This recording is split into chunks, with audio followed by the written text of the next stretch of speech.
Fala pessoal, bem-vindos ao podcast Tá Trocando Ideia, bate-papo especial com a Débora que é uma ativista da causa ucraniana, além de descendente ucraniana, né? Então, a Débora vai estar trocando ideia com a gente hoje, né? Um bate-papo bem legal. Ela vai contar um pouco sobre a história da Ucrânia, né? Essa questão da guerra e essa tentativa da Rússia de tomar a Ucrânia, inclusive em tentar russificar os ucranianos. Então, Débora, seja bem-vinda ao podcast Tá Trocando Ideia. Queria pedir que a senhora se apresentasse novamente.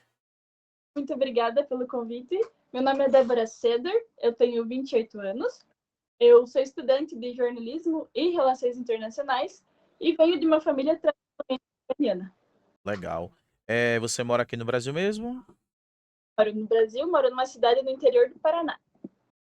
Tem muita descendência ucraniana. Acho que tem mais de 600, se eu não me engano, a última contagem foi mais ou menos mais de 600 mil descendentes de ucranianos, A sua descendência vem por parte de pai ou de mãe? parte do meu pai. Legal. Você já teve, assim, a experiência de ir até a Ucrânia, conhecer a Ucrânia pessoalmente? Eu fui para a Ucrânia em 2017, quando eu tinha 20 anos. 19 para 20 anos, porque eu fiz aniversário lá. Ah, é Então, legal. o presente de aniversário de 20 anos da minha família inteira, minha mãe, meu pai, meu irmão. E eu fui para lá fazer um curso de dança ucraniana com o RIP, que é o Balé Nacional da Ucrânia. Então, foi um grupo aqui do Paraná. Paraná teve gente do Rio Grande do Sul, gente do Paraguai, da Argentina. Foi um grupo grande para fazer esse curso lá na Ucrânia. Legal, muito bom. Mas você foi, assim, as regiões que você foi capital ou arredores? O curso em si era na capital, em Kiev, e a gente também fez uma visita de 2 dias. Era um final de semana em. Daqui a pouco eu vou perguntar por que você usou essa expressão Kiev, porque a gente vê na TV Kiev, né? E eu queria depois você explicar essa questão um pouco mais à frente, você explica melhor esse caso. Bem, você tem acompanhado a guerra, Sim, eh, como havia comentado antes, né? Porque assim, me parece que a Rússia não é a primeira vez que ela invade a Ucrânia. Inclusive, ela chegou a pegar alguns espaços, salvo engano, em 2014, é isso? ela pegou a região da Crimeia em 2014.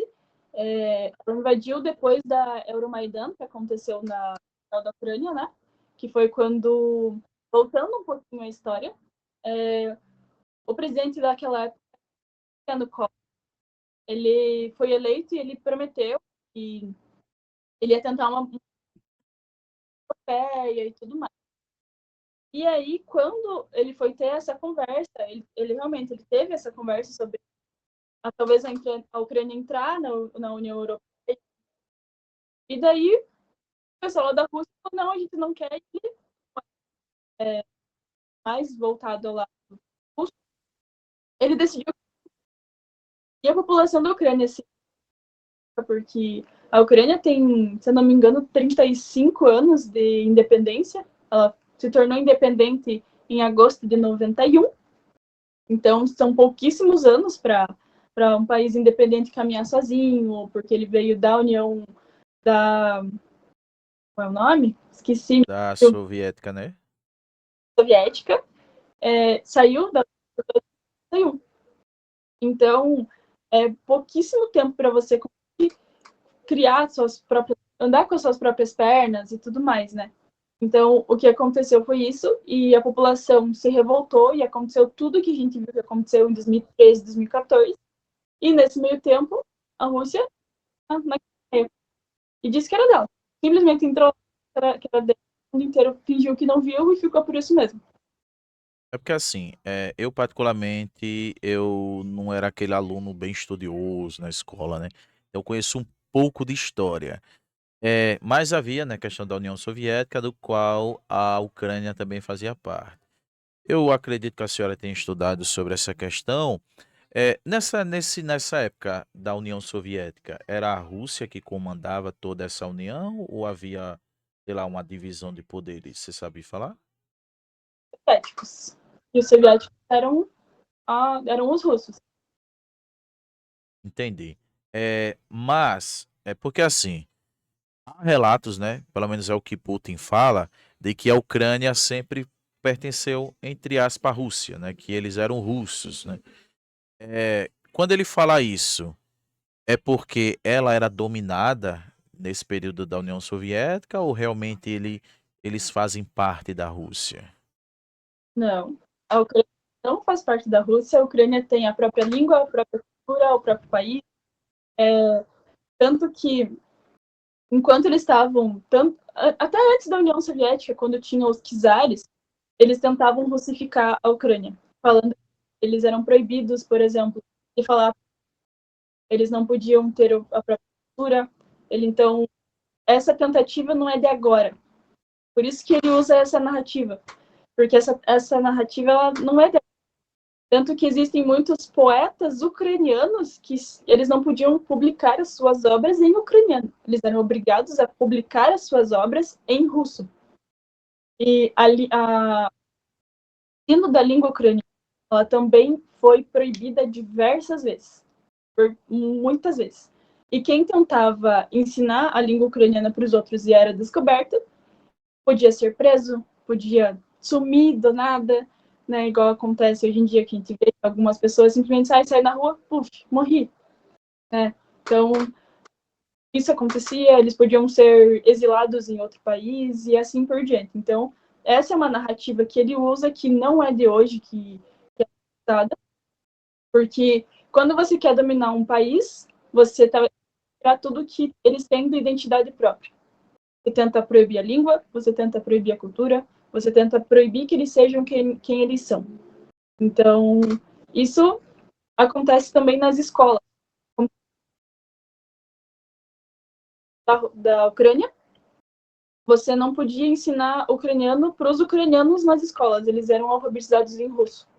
E isso acontecia até 1991. Por isso que tem muita gente hoje em dia que fala russo dentro da Ucrânia, porque eles foram alfabetizados em russo. E muitos, depois da invasão de 2014 e 2022, estão tentando mudar isso. Tentando mudar tudo para a língua ucraniana. O meu primo tem 3 anos, se eu não me engano. Ele inteiro ele falou russo e agora ele está aprendendo a falar ucraniano. Porque ele falou que ele é ucraniano e ele não quer. E esse é um exemplo que eu dou da minha filha, mas existem outros diversos exemplos lá que estão fazendo a mesma coisa com os mais velhos. Eu entendi, porque assim, pelo que eu ouço aqui no Brasil, né, é, assim, eu falo das pessoas que não conhecem praticamente a história russa. E muitos chegam até a usar essa alegação, sabe? Não que nada, realmente eles são russos porque falam a língua russa, mas você explicou o motivo de falar. Então foi meio que uma inquisição em obrigar a mudar o dialeto para o dialeto russo. Exatamente. É, vamos lá, essa região, né, primeiramente que foi tomada, acho que foi a Crimeia, né, que você falou. Essa região, você sabe informar se eles já falavam russo ou existem ainda ucranianos de fala ucraniana ainda? Não vou saber dizer isso ao certo, porque lá é uma mistura, né? Tem gente que fala russo, tem muita gente que fala. Tem muita gente que fala russo e está tentando mudar o ucraniano. Isso já é algo muito, muito regional para que eu consiga te falar com certeza. Você já ouviu falar sobre algum tratado em que a Rússia tinha para proteger a Ucrânia? Porque, por exemplo, a gente teve aqui a participação, né, do soldado, eu acho que foi Cândido, e Cândido disse que havia tratados entre a Rússia e a Ucrânia em que ela deveria proteger a Ucrânia. E ela fez o contrário, ela invadiu. Esses tratados, você tinha conhecimento sobre ele, alguma coisa assim? Eu não vou lembrar desse tratado agora. Eu acho que é o Tratado de Budapeste, mas eu não tenho certeza, então eu prefiro falar. Mas ali, logo depois da independência da Ucrânia, eles assinaram um tratado. A Ucrânia entregaria todo o seu arsenal nuclear, só que nunca mais invadiriam. Entendi. Então o acordo é que o arsenal nuclear que era ucraniano ia para a Rússia e em troca a Rússia não iria invadir a Ucrânia. a Ucrânia nunca mais. Não era no sentido, a Rússia. Não era no sentido de proteger. Era que eles entregaram para a Rússia e a Rússia não ia mais invadir a Ucrânia. Isso invadiram a Crimeia e logo depois, em 2022, invadiram a parte do Donbass, que é Luhansk, Donetsk, na parte oeste da Ucrânia. Então, eu entendi. Porque assim, o que complica, né, é nesse quesito em que parece que a Rússia ela não consegue cumprir seus compromissos, né? Mais especificamente o Putin. Eu acho que e deve ter um grupo, né, com ele que, sei lá, decide ou ele decide só, não sei.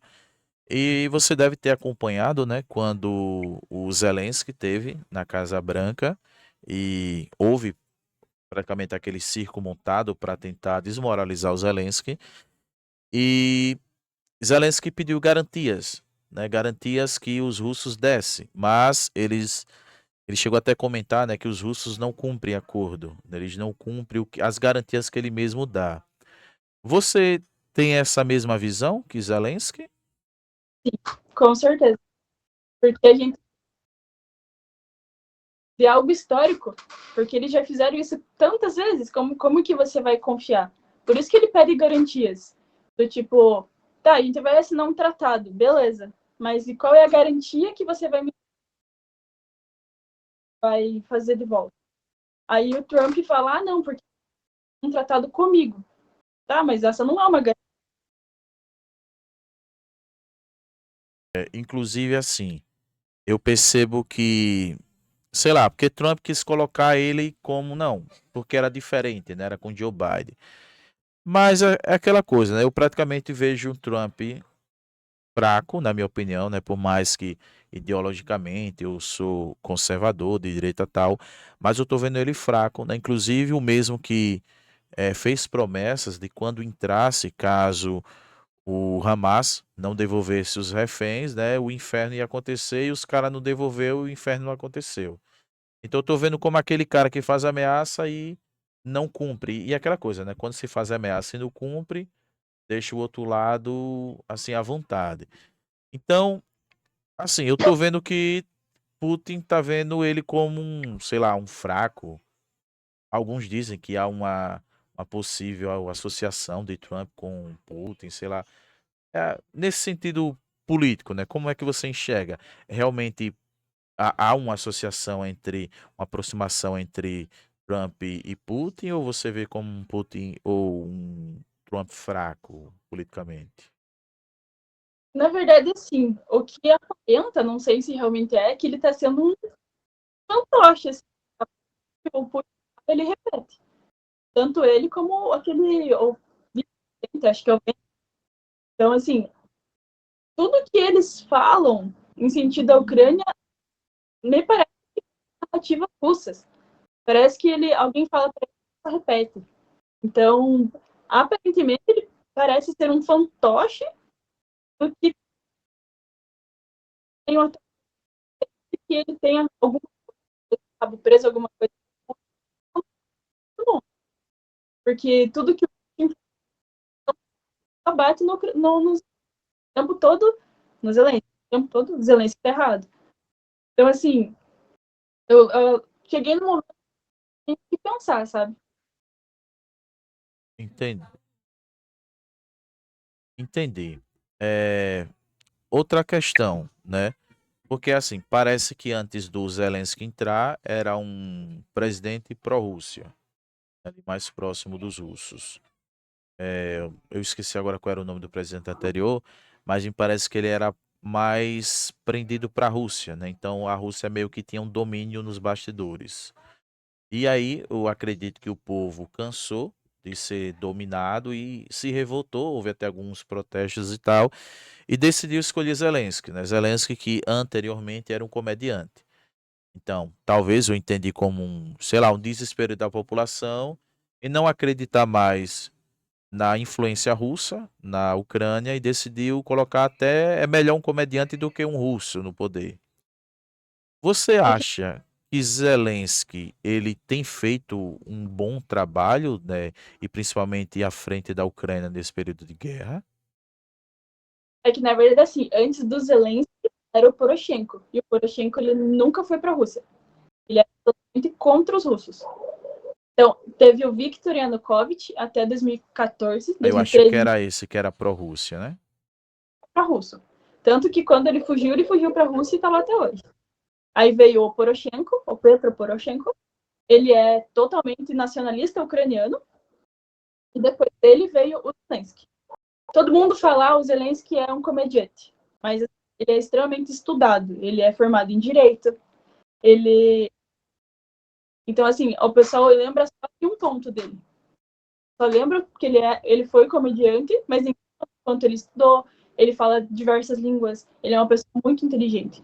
Então assim, na minha visão, ele está sendo um exemplo, porque ele não está abaixando a cabeça. Ele está protegendo o seu povo, está protegendo a sua cultura. Ele falava russo antes, ele deixou de falar russo, duas línguas. Então, eu acho um grande exemplo de como proteger o seu povo. E não adianta mas ele não se rende fazendo o pessoal morrer. Não, quem está é ele. Não é ele que está atacando bomba, que está atacando drone, matando. São os russos. E que a gente mudou isso de pegar quem ataca e colocar como vítima e quem está tentando se defender colocar como a parte errada. Isso, na minha visão, é totalmente errado. Pegar o agressor e tentar converter ele para que ele não seja mais ocupado. Isso, para mim, é o cúmulo do absurdo. E eu bato muito na tecla com isso. Muito, muito, muito. E sempre vou bater. E quem vier bater de frente, eu vou bater de frente e vai ser isso, pronto, acabou. Então, assim, no meu Instagram, por exemplo, eu sempre falo sobre isso e eu sempre tento responder todas as questões que aparecem. Para mim, isso não é um problema. É bem nele, como eu conto. Então, eles aparecem. E eu sempre respondo eles na maior educação do mundo, dando conhecimento. E toda vez que eu encontrei, formular um argumento. Então, se você olhar as minhas publicações, sempre vai ter alguém me xingando, me falando um monte de coisa, e eu respondendo de uma maneira mais educada. Porque eu acho que a gente consegue converter as pessoas através do conhecimento, não através de xingamentos. É bem isso aí mesmo, né? E assim, o que eu acho interessante é porque, inclusive aqui no Brasil, né?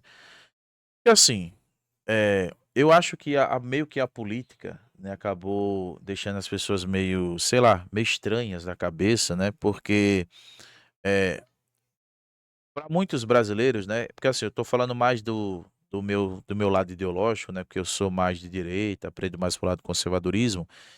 E pra gente aqui, Putin era um ditador, né? Um ditador cruel que invadiu um povo que não invadiu a Rússia.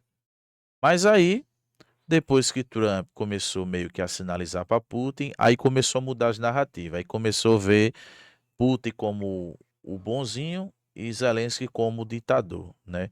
Aí eu vejo como as pessoas estão meio, sei lá, esquisitas, sabe? Porque você tem um país que foi invadido, né? Que ele não foi invasor, mas para muita gente eles são culpados, né? Tipo assim, é como se a mulher fosse abusada e ela é culpada por ter sido abusada. Exatamente.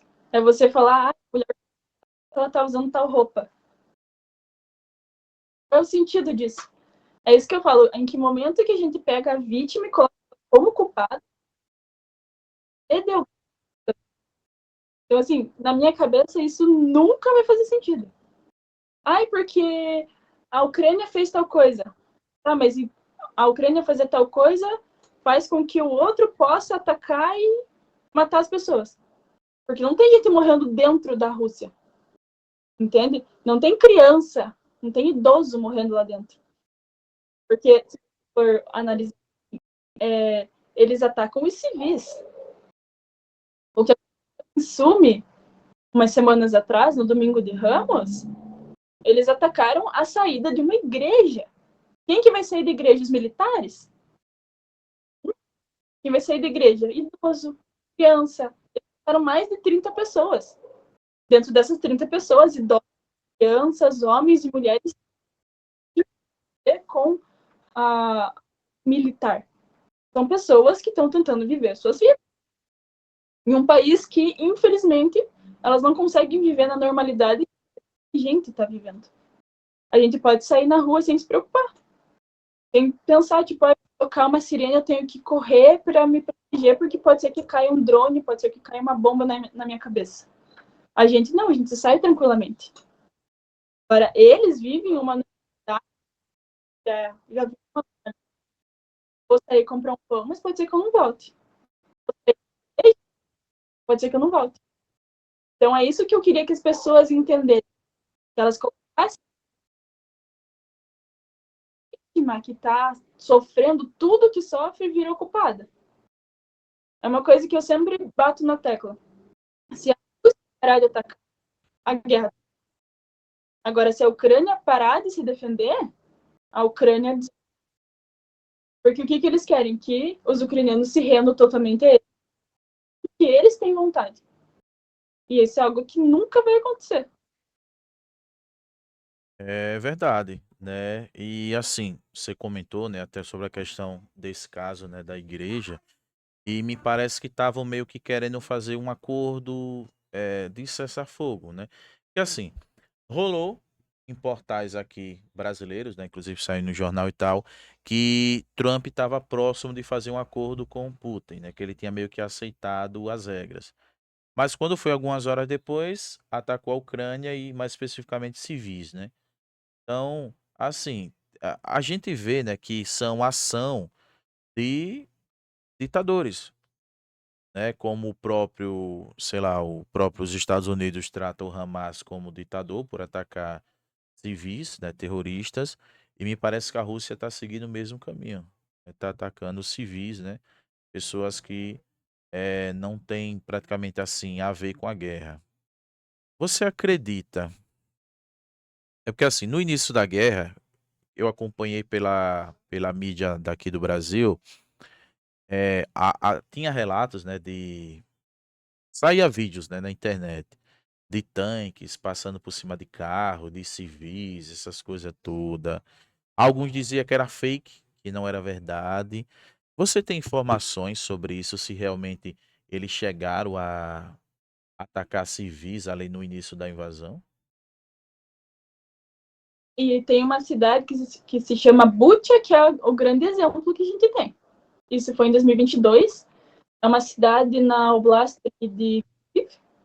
Eu não vou saber onde ela fica, mas é uma cidade que foi tomada e que quando eles fazer com que os russos saíssem dessa cidade, eles encontraram muitos civis na rua mortos, encontraram alguns amarrados, um tiro na cabeça. Então, assim, eu estou usando o português para que todo mundo entenda.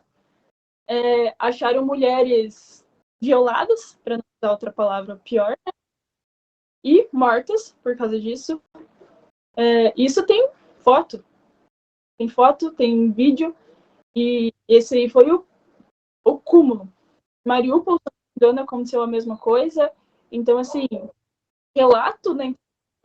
Muito que fosse eu que eu ia falar com orgulho, não, isso não é verdade, isso é fake. Infelizmente não é, porque eles não têm piedade de ninguém. Eles fazem do pior que pode, e já saiu áudio de pulso caçoando dos outros. Por exemplo, esse ataque em Sumi, os russos eles têm grupos no Telegram e vazou eles falando, nossa, colocando a foto do menininho lá que morreu, se não me engano, tinha 2 aninhos, 1 aninho, falando, tirando sarro que ele morreu e agora vai ter que crescer e arrumar uma mulher no céu. Em que mundo que a gente vive onde que a gente normaliza uma coisa dessas? Então, assim, eu acho o cúmulo do absurdo eu ter que ler que as coisas são fake, quando as pessoas parecem que têm preguiça de ver se elas são reais ou não. E isso é uma coisa que eu percebi que no Brasil se tornou muito comum. Principalmente depois ali das eleições de 2018, eu comecei a perceber que as fake news começaram a se espalhar de um jeito absurdo, dos dois lados, eu não digo nem de esquerda nem de direita, eu acho que dos dois lados. E aqui no Brasil, realmente, eles têm, assim, o pessoal só compartilha e nem vê o que está compartilhando. Às vezes eles veem o título de uma notícia, compartilha e nem lê. Aí quando você vai ler, às vezes o título é só uma parte, assim, que é só para chamar atenção, mas o teor do que realmente precisava ser lido não foi lido. Então, tipo, eu acho o cúmulo do absurdo que o Ucrânia é fake. Eu queria poder falar que é fake, mas infelizmente não é. É fake. Tem pessoas morrendo de verdade.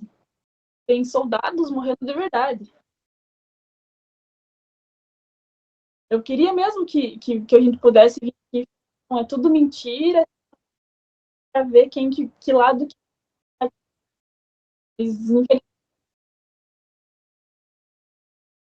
verdade. Inclusive, a gente teve aqui alguns soldados brasileiros, né, em favor da Ucrânia, e chegou a relatar que via crianças mortas, né, e possivelmente abusadas, né, também, né, nessa questão aí. Então, a gente vê assim um tom, né, muito alto de crueldade por parte dos guerreiros, né, do outro lado. E assim é lamentável, né, em saber que algo que poderia ser resolvido de forma diplomática chegar ao que chegou, né, esse avanço russo a invadir um território do qual há acordos que ele não poderia invadir e ele deveria respeitar, né? Mas é como diz aquele velho ditado, né, o que esperar de ditador, né? Ditador é sempre assim. Inclusive, né, alguns soldados participaram aqui, como o Cândido e o próprio Lucas, né, que foi praticamente o último que participou, eles comentaram nessa possível tentativa da Rússia em não querer parar na Ucrânia, ela querer avançar cada vez mais, tipo montar aquela velha União Soviética. Você acredita nessa linha ou você pensa diferente? Dito.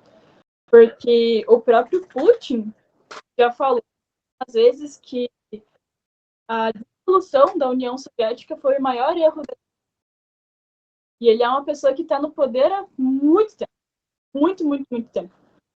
Já vai dar mais de 20 anos que ele está como presidente da Rússia. Então, assim, eu acredito que sim, ele pode, se ele conseguir passar pela Ucrânia, coisa que não vai conseguir,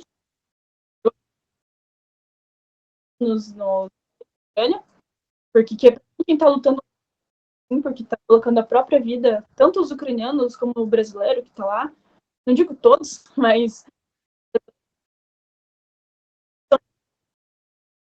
eles estão dedicando a sua própria vida pela vida do próximo. Eu acredito que ele não vai parar, não vai de jeito nenhum. Ele tem aquela visão expansionista que a União Soviética tinha. Então, ele vai querer expandir o máximo que ele puder para ter influência. Isso é o que eu acredito que ele tem algumas falas dele também, que eu não vou lembrar de agora, mas tem algumas falas que parece que ele não vai parar, não. A tendência é essa, né? Começa invadindo um, invadindo o outro. Inclusive a própria União Europeia está em alerta, né? Começou a fazer investimentos altos na questão de sua defesa, né? Como ali, principalmente aquelas regiões mais próximas, né? Como a Polônia e afins, né? E teme bastante os russos invadirem. Vem cá, você acredita, né, em um cenário de desespero? Porque, por exemplo, eu vi alguns vídeos, né? Rola muito, né, em rede social, de combatentes russos, né, indo ao campo de batalha montado em motos, em combis velhas, né? E há várias alegações dizendo que os equipamentos estão meio que acabando, né, ou defasados, então foi muito desgaste, né? E aí eles estão no desespero, né? Tá mandando soldado de qualquer jeito, né? Até se tivesse um jegue, mandava ir montado no jegue. Você acredita que se a Rússia chegar um momento em que ela vê que ela não vai conseguir vencer essa guerra, aquelas velhas ameaças de Putin vai virar verdade de utilizar armas nucleares na Ucrânia? Eu acho que ele vai continuar usando, mas não vai fazer de fato, porque sai mais perdendo do que ganhando, na minha visão. E assim, o jeito que ele manda os soldados para o front, eles usam a tática da Segunda Guerra Mundial, onde eles mandam uma grande onda de soldados para enfraquecer a defesa e atacar de novo. Então, por exemplo, os norte-coreanos, eles estão indo nessa grande onda, porque assim, para eles, se o coreano morrer ou não morrer, ele não tá nem aí. Até se os próprios russos lá morrerem, ele não tá nem aí. Ele só tá pensando nos territórios que ele tá tomando, ele não tá pensando nas vidas. Tanto as vidas que ele tá tirando da Ucrânia como do povo, né? Eu entendi, né? Inclusive, eu não sei como é que funciona a questão do alistamento lá, né, na Rússia, mas eu tenho acompanhado essa questão do alistamento na Ucrânia, né? E eles fazem todo, assim, algo legal, né? A documentação, a não sei o que, a não sei o que. Eu achava, no meu pensamento, que era assim: o cara quer servir a Ucrânia, chegava lá, assinava um papel, pegava uma arma, dava um treinamento e jogava na guerra. Mas eu vi que não é assim, né? Eu tenho conversado com alguns soldados, eles fazem um preparo, a documentação, a contrato, tudo certinho, legalizado, né? Então eu vejo que assim, há algumas acusações de que a Ucrânia estava mandando até deficiente para a guerra. E pelo que eu estou vendo, parece que não é verdade. Até porque há toda uma regra para um estrangeiro ir para lá, quanto mais um ucraniano. Isso é uma narrativa russa, onde eles fizeram até uns vídeos fakes. Eu vi um vídeo que eles mandaram assim pra internet, que se não me engano, era alguém fardado que tinha síndrome de Down, e que eles colocaram como se estivesse lutando pelo lado ucraniano. E não é desse jeito. Não é desse jeito. Eles têm essa não sei tanto, e tem toda uma documentação, como você falar, pum. Então, assim, eles têm todo um preparo, tem um treinamento, tem a documentação. Em vezes que você chega na Ucrânia, você tem a documentação ficar pronta para daí você começar a fazer treinamento ou começar a fazer outra coisa. Então, não chegou lá, pronto, você vai para o front, pega, não aprende os. Então, assim, eles tentam fazer da melhor maneira possível. Claro que existem. Eu não sei como funciona muito essa parte do exército mesmo, não sei quem vai saber falar, quem tá passando por isso. Então, eu sempre vejo, eu, como vejo de fora, poucos soldados, por exemplo, o Lucas, ele é meu amigo, né? E eles sempre falam que eles passam por esse preparo, tem a documentação, não é chegou lá, né? Débora, agora falando um pouquinho nessa questão da tentativa de russificar a Ucrânia. Eu vejo que você posta lá no seu Instagram, né? Vai pra lá. Vai. Vai. Enquanto a Débora tá pegando lá, né, que vocês possam deixar sua curtida e se inscrever no canal, viu? Sempre a gente tá trazendo aqui histórias relacionadas à Ucrânia, inclusive trazendo soldados ucranianos para trocar uma ideia, né? Lembrando que o nosso podcast é variado, né? Então a gente troca ideia sobre tudo. Quando eu pensei no nome Tá Trocando Ideia, foi nesse sentido, para poder trocar ideia sobre tudo. Então abriu essa porta para poder discutir, conversar sobre a Rússia e a Ucrânia, e a gente tem continuado entrevistando pessoas que estão envolvidas, né, direta ou indiretamente, nesse contexto da Rússia e a Ucrânia. Débora, quando eu estava falando sobre a questão que você passa, né, para tentar, né, quebrar essa ideia de tentativa de russificar à Ucrânia, eu vejo que você tem ensinado as pessoas a utilizar palavras corretas, né?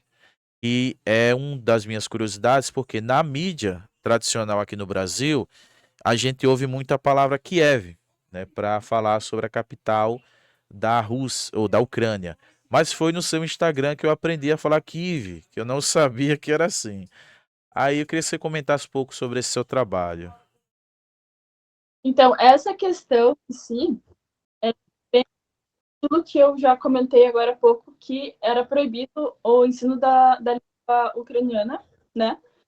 E eles pegam coisas assim, que é o nome de uma cidade, que é para russificar ela e fazer com que todo mundo escrito russo, que é Kiev. Então, como que tem outras regiões da Ucrânia, né?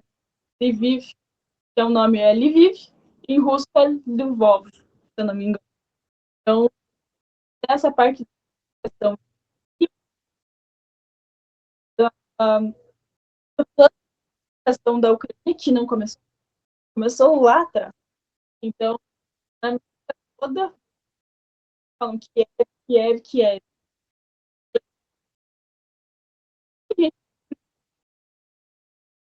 até que não é. A gente fala mais dessa é e é assim, todo mundo fala. Em 2018, o próprio governo da Ucrânia começou a fazer uma campanha para que todo mundo veja e dá o jeito certo. Deu uma travadinha, você pode repetir novamente em 2018? É, o próprio governo da Ucrânia tentou uma campanha, colocou uma campanha no ar que se chama If Not Kiev, que é para as pessoas começarem a elas tomar o jeito que você parece, mas que tem um grande poder. E você falar a capital da Ucrânia do jeito correto, é você está respeitando a história do país, respeitando a língua e está mostrando às pessoas o jeito certo de fazer as coisas. E pode ser feito ucraniano. Pessoas que a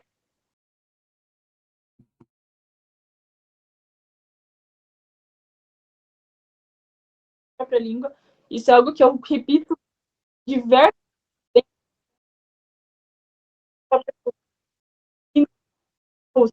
Ela é ucraniana. Eu entendi, porque assim, parece que é meio uma estratégia, né, de tipo assim mudar a cultura para que anos depois ou nessas novas gerações possa dizer, tá vendo? Sempre pertenceu à Rússia. E isso é algo que a gente vê lá de 1900 e bolinha para coisas que hoje eles vão lá e falar fazendo desse jeito. E era quando? Quando era proibido fazer do jeito ucraniano. É uma estratégia que não foi pensada agora. Foi algo pensado lá atrás. Eles usam hoje como narrativa. Então, você usa, né, as suas redes sociais para, tipo assim, auxiliar pessoas na Ucrânia também a voltar às suas origens. Mas você tem pretensão de ir para a Ucrânia no sentido físico, morar lá para dar esse auxílio mais de perto ou o futuro Deus proverá? Eu deixo para Deus. A minha vontade, desde sempre, é morar. A minha vontade. A minha mãe e meu pai também querem que eu more lá. Eu pretendia ir em 2020 por ali. Aí depois da pandemia, vou começar a pensar de volta. Bem, então agora eu não sei. Não sei, eu deixo nas mãos de Deus. Eu sei que aqui eu consigo fazer um trabalho de consciência, que eu consigo ajudar as pessoas. O pessoal de lá, porque lá eles têm o próprio jeito, o próprio governo, né, tem o e auxilia as pessoas, porque o conteúdo que eu faço é todo em português. Eu acredito que lá eles, quem vai ver vai ser soldado brasileiro, se vem, talvez eles entendam, mas como não é a língua deles, né, eles não vão prestar atenção de fato no que eu tô falando, porque eu nem tô colocando a legenda em ucraniano ainda. Mas o público que eu tento é aqui mesmo. É brasileiro, é falante de português, para que o pessoal daqui comece a tomar alguma consciência que eu estou tentando falar e explicar sobre a Ucrânia e sobre a cultura ucraniana. E assim, eu acredito que algum ucraniano, né, também, ao visualizar seu conteúdo e ver você chama, talvez, né, alguém já tenha falado a ele que o nome verdadeiro é Kiev, né, e aí ele, ouvindo você falar, talvez traz lembrança, né, talvez algum antepassado que, algum pai ou mãe, etc., que sempre falou dessa palavra no sentido original. Olha, que assim, eu achei que a Ucrânia estava toda destruída, né? Esse era meu pensamento.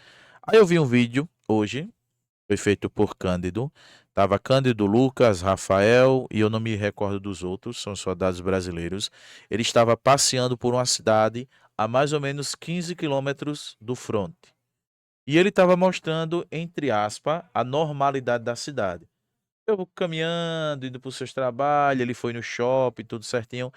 E assim, o que me chamou a atenção é que é um país que está em guerra, mas as pessoas tentam viver a normalidade. E essas pessoas que estão vivendo, entre aspas, a normalidade, é porque há homens e mulheres corajosos que estão no fronte de batalha defendendo para que a Rússia não avance mais os territórios ucranianos.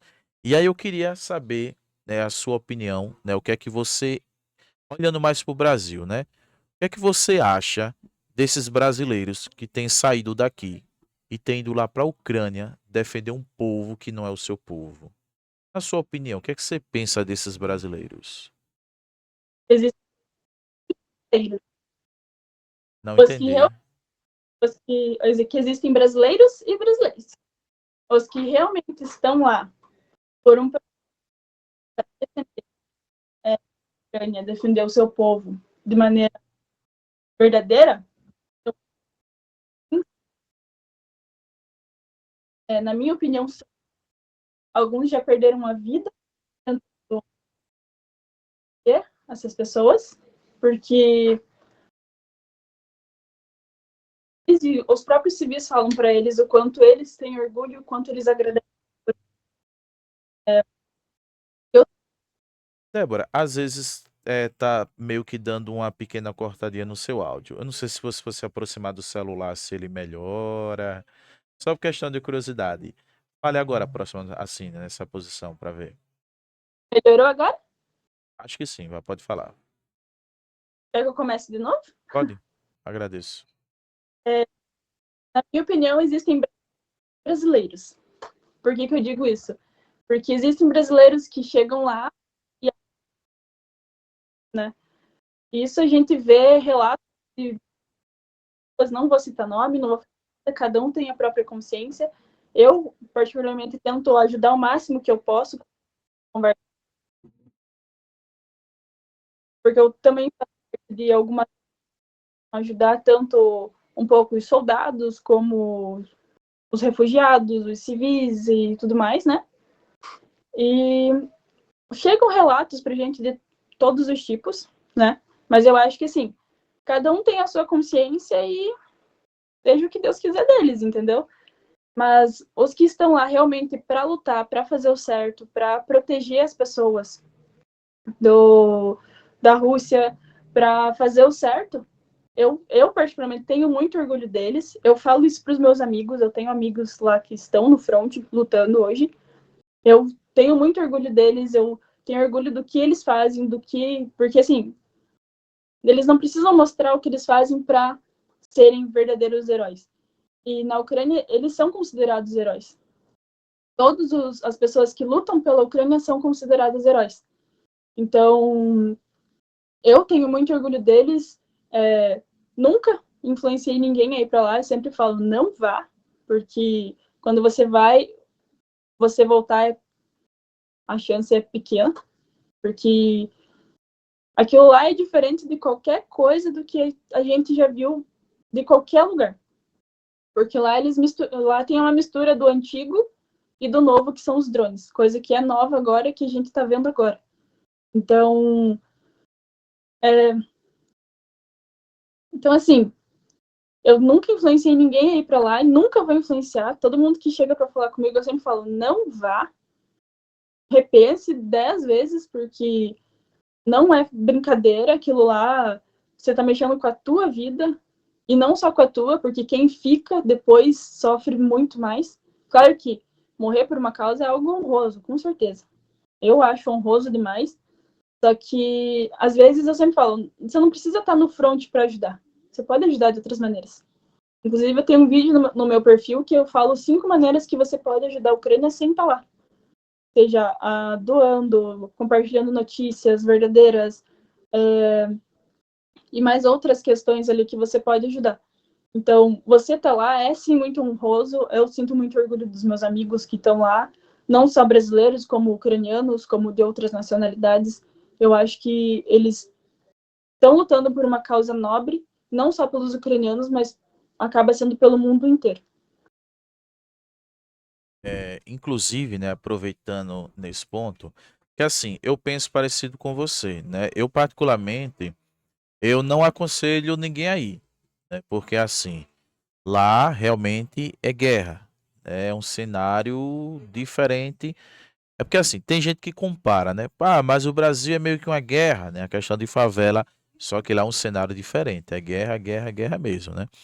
Inclusive, eu não vou citar o nome, né? Tem um, um soldado, ele já participou aqui da nossas lives, né? Ainda não tive o privilégio de trocar uma ideia com ele, mas ele tem participado, comentando e tal. E, cara, recentemente, ele tem família, né? E a filha dele fez aniversário e desejo os parabéns para ela, né? Mais uma vez, que Deus abençoe grandemente ela, toda a sua família. Mas ele está decidido aí. E aí teve alguém que comentou até no comentário, né? Não, rapaz, fica onde você está mesmo. E ele disse, não, é que é um ideal que eu tenho, né? Eu tenho esse desejo, eu tenho essa missão de lutar pela liberdade de um povo, né? Então, no meu pensamento, né? Eu não aconselho ninguém a ir. Mas tem essas pessoas que querem ir porque querem ir mesmo. Então, Uhum. assim, no meu ponto de vista, né? Eu vejo como uma atitude honrosa, desejo que Deus o proteja, né, e que ele realmente possa fazer algo bom, né, por um povo, né, que luta pela sua liberdade. Mas, assim, eu penso igual a você, sabe? Olha, fique onde você está, né? Mas é aquela coisa. Por outro lado, né? Por outro lado, se ninguém parar esse homem, né? Pode se estourar uma terceira guerra. E aí, se não for agora, vai de qualquer jeito, né? Ou seja, vai forçado. Então, assim, é uma situação complicada, sabe? E você falou um certo ponto aí que os civis são gratos, né? A gente teve aqui a participação do Gideão. Inclusive, eu gravei um vídeo, eu vou publicar nas minhas redes sociais, porque há algumas críticas por eu ter feito o podcast com o Gideão, né? Que eu não conheço, mas abriu espaço para ele. E o Gideão mostrou um quadro, meio que um quadro, sei lá, um folheto, né? Um papel bem grandão, pintado por crianças ucranianas agradecendo a eles, né? E eu vi vários vídeos de crianças agradecendo aos soldados, né? Por ele estar lutando em favor delas. E eu acho isso muito interessante e muito louvável, né? Você tem conhecimento, né, também esses ucranianos que têm sido gratos a brasileiros, não só brasileiros, como colombianos e afins? Na verdade, eles são gratos para ele. Eu sou... Então, eu vejo que eles colocam uma consciência para as crianças, do tipo, você tem que agradecer aos soldados para que a gente consiga viver normalmente. Se eles estão na escolinha fazendo um desenho, é porque tem alguém lá no front que está lutando para que exista essa normalidade para eles. Então, isso é uma consciência que os civis têm, que eles estão passando para as crianças. Então, tem crianças que fazem desenhos, entregam para eles. Às vezes, as crianças encontram soldados na rua, abraçam, agradecem. não só crianças, eu já vi vídeos de idosos fazendo isso. Inclusive, na Ucrânia, eles fazem 1 minuto de silêncio todos os dias por todos os soldados que tombaram. Se não me engano, é às 9 horas da manhã, se não me falha a memória. Então, eu vejo que eles têm muita gratidão por isso. Eles têm essa consciência de que se eles estão vivendo o que eles conseguem viver hoje, é porque eles sabem que tem alguém lá no front que está lutando para que essa normalidade permaneça. Então, eles têm essa consciência. Você tem informação de mulheres que também estão assim no campo de batalha? E tem, não, não conheço nenhuma, não consegui achar. A única que eu tenho seguido é uma que ela não está mais no front, ela era médica de combate. Eu não lembro o nome dela, mas é uma loira. Essa é a única que eu tenho seguido ultimamente, porque o que a gente vê mesmo são os soldados que mostram o trabalho, postam uma foto ou outra, mas mulheres mesmo não tenho visto fazendo esse trabalho. Teve uma brasileira que tombou em 2022, que ela foi a primeira que, se não me engano, ela com os companheiros que tombaram, a Thalita, foi os primeiros brasileiros que tombaram lá, né? Eu entendi. Inclusive assim, eu também nunca vi, né, nenhuma soldado brasileira, né, ali, né, que tá na guerra, né, em si. Agora, né, que eu tô tendo mais contatos, né, inclusive, né, deixa eu só olhar o nome dela aqui, porque senão eu vou me atrapalhar, né, que é a Pulmanaira, né, ela é médica de combate, ela vai estar trocando essa ideia com a gente dia 13, às 15 horas, no horário de Brasília, e desde já, né, já agradeço ela por ter aceitado o convite, e também, né, por ela falar espanhol, também vamos ter uma participação de uma outra paramédica, que é venezuelana, e ela vai poder fazer essa tradução durante o nosso podcast. E assim, o que me chama a atenção, né, é que as próprias mulheres, né, também têm se dedicado, porque assim, como você mesma falou, né, há várias formas de servir nessa guerra. Inclusive, né, porque eu participo de alguns grupos, né, do WhatsApp relacionado à guerra, e eles falam que também mulheres servem, né, ali vamos dizer assim, nas regiões próximas, na questão de alimentação, de cuidado da saúde de feridos e afins, né. Então, parece que há várias formas também de atuação, não só para mulheres, como também para homens. Agora, no seu ponto de vista, você acredita que essa guerra, ela finaliza ainda esse ano? Pois olha, a gente chegou num não sabemos de nada. E ao mesmo tempo que parece que os Zelensky querem fazer um acordo de paz, o outro lado não quer fazer um acordo de paz e ficam nessa. Então, chegou um momento que eu não sei nem mais o que pensar. Eu já não. Eu achei que ano passado poderia ter algum acordo, alguma coisa, e não teve. Então, do jeito que tá, parece que eles estão atacando cada vez mais civis. Os ataques estão maiores, estão piores do que eles estavam antes, então realmente eu não sei se acaba esse ano. Eu espero que sim, eu torço para que sim, mas é difícil. Eu acho difícil. Tá bom, entendi.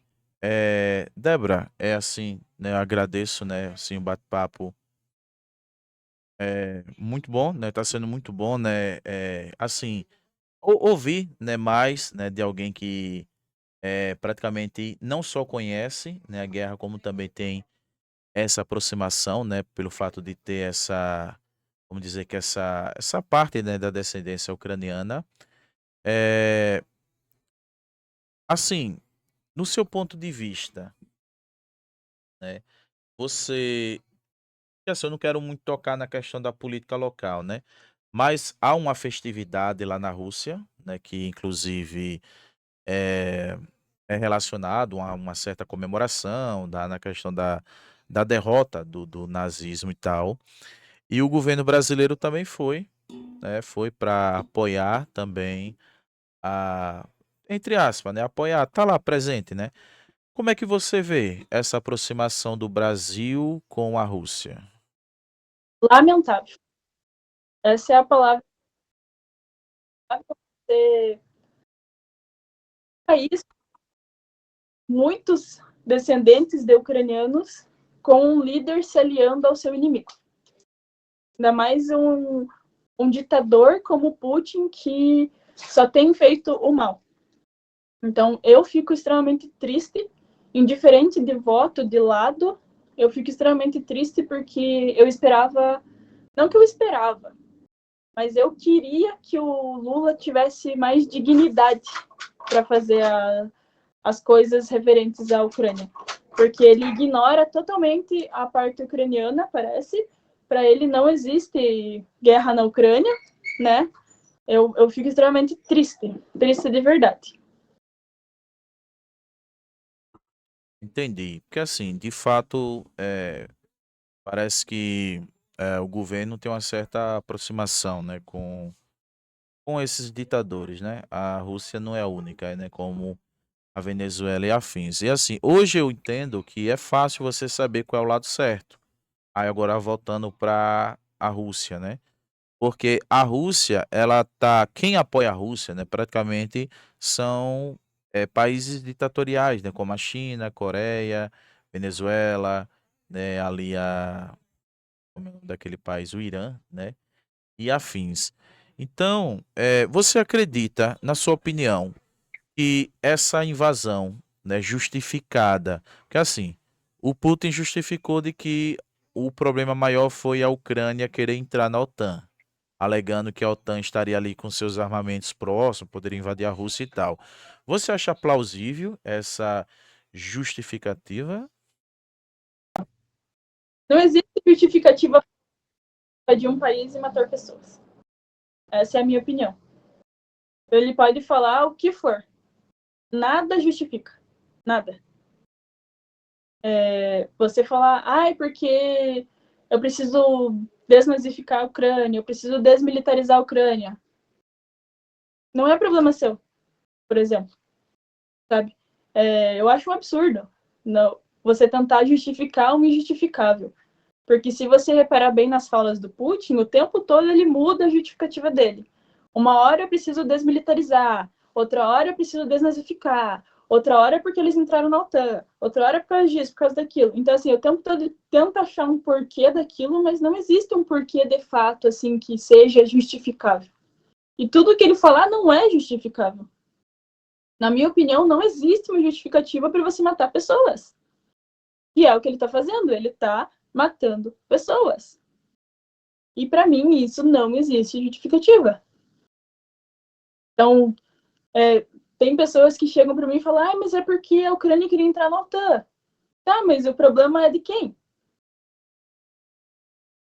Entende? O que a Rússia tem a ver com o que um outro país soberano quer fazer? Na minha opinião, não tem um porquê. Não, não há nada justifica. Nada justifica.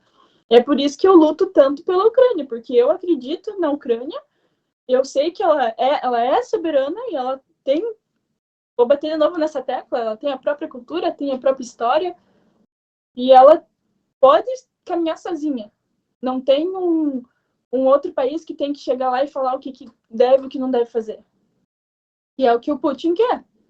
Ele quer a Ucrânia para ele mandar e desmandar igual ele mandava. Então, assim, ele tem que entender que a Ucrânia não vai mais se curvar aos pés dele. É simples. Ou ele aceita ou ele aceita. Eu não sei se você tem acompanhado, né, não só a Ucrânia, como, por exemplo, é porque assim, há meio que um abalo, né, no sentido mundial, porque há essa guerra, né, da Rússia e a Ucrânia que já faz anos, há esses contritos, né, entre Israel e Hamas, Israel e o Irã. Recentemente, salvo engano, eu não sei se foi o Paquistão que atacou o outro ou foi o outro que atacou o Paquistão. É, você tem alguma informação sobre isso? É porque eu não sei se foi o Paquistão que atacou. Eu sei que um atacou o outro, né? Saiu até recentemente essas questões.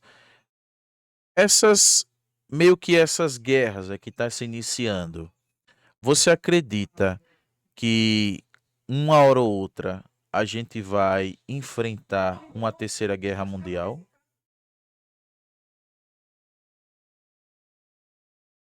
Eu não sei dizer das guerras que eu acompanho. Como eu faço esse ativismo pela Ucrânia, eu não tenho nem tempo de acompanhar as outras. É tanto que toda semana eu tenho tentado colocar uma caixinha de perguntas no meu Instagram. E dessa última vez perguntaram qual é a sua opinião sobre Israel e Palestina. O que eu respondi? Que eu não tenho uma opinião formada sobre coisas que eu não acompanho e eu não estudo sobre. Porque a maior fonte de fake news vem daí, eu pegar o meu achismo e jogar para o mundo. E eu não acho feio você falar, eu não entendo sobre isso, eu prefiro não falar. Eu acho que é até muito melhor e muito mais louvável do que você sair falando que você não sabe como se você soubesse. Então, sobre essas outras guerras, eu não acompanho mesmo. Não tenho nem tempo, porque como eu faço duas faculdades, faço parte das ONGs, faço trabalho humanitário, faço ativismo, faço vídeo, estou começando com um canal no YouTube também, tudo voltado para a Ucrânia, não me sobra tempo para outras coisas. Então, eu não sei se a gente consegue essa escalada para uma terceira guerra mundial. Eu acho que pode acontecer, a gente não pode ignorar esse fato, mas assim, eu acho que vai ser difícil. Difícil a gente esse conflito escalar para uma terceira guerra mundial. Eu espero muito que os países se conversem e tentem resolver as coisas sem entrar em vias de fato, né? Porque quem sofre com uma invasão, uma guerra, é sempre o civil. Então eu espero que não chegue a uma terceira guerra mundial, porque a gente vai ver mais civis sendo massacrados. Porque eles são os principais que sofrem. Então eu espero que não aconteça. Mas a gente não pode vir a acontecer de alguma maneira. Mas eu espero que não aconteça. Essa é a nossa esperança, né? Que tudo seja resolvido de forma diplomática. Débora, eu assim queria agradecer muito, né, você ter cedido um pouco do seu tempo para ter essa participação no nosso podcast. Eu espero ter outras oportunidades para a gente poder conversar mais sobre isso. Eu acredito que teremos, né? E assim poder ouvir você mais, né, sobre suas ideias, seus trabalhos, né, para a Ucrânia. E assim eu queria pedir, né, que você pudesse dar suas considerações finais.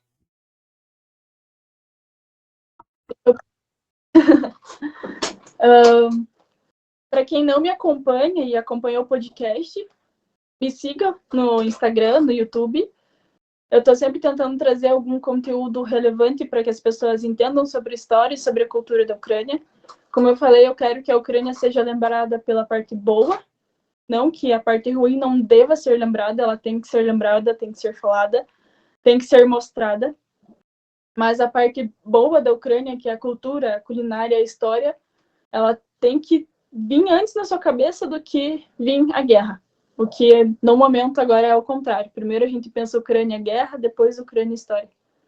Então, é isso que eu quero que as pessoas comecem a ter consciência de que a Ucrânia é um país soberano, ela caminha sozinha, ela tem a própria história, a própria cultura, ela tem o folclore, ela tem tudo de mais maravilhoso.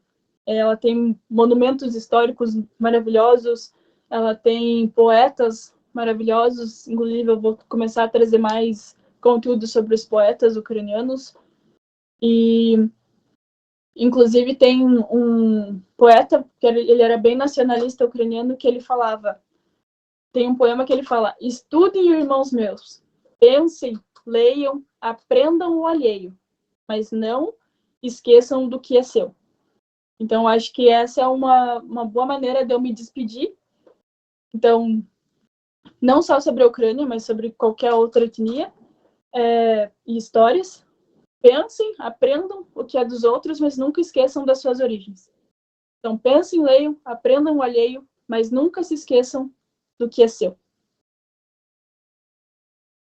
Muito bom, né? Mais uma vez, muito obrigado por ter aceitado estar conosco, né? Espero ter a senhora aqui outras vezes, né?